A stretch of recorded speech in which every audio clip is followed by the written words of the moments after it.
Good morning, good morning, good morning. Dito po tayo sa ating alaga. Yan. Yan po ay mga Tagalog line.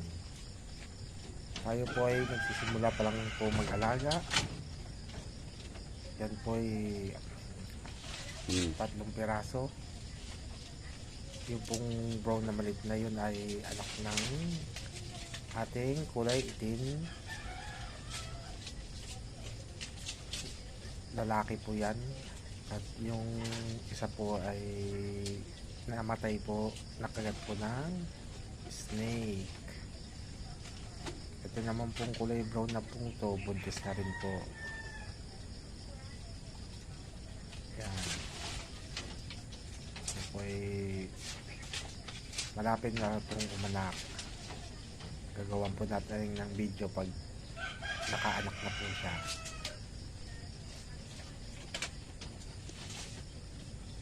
Yung pong itim na yan ay possible buntis na rin po.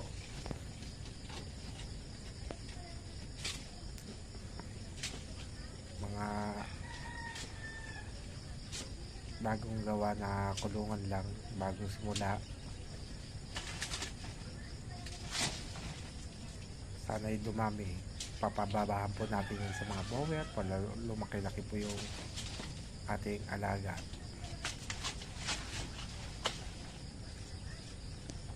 Para ma-upgrade po sila at medyo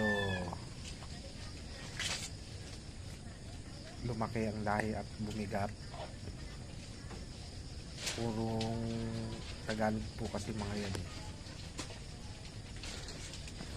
Ito pong baby niya, pag lumaki po pwede na natin pong i-out. Yan po ang ating munting kambingan. Sana ay lumaki at patuloy pa rin po tayong nag-aaral kung paano ang tamang pag-aalaga sa kambing para hindi po sila magkasakit.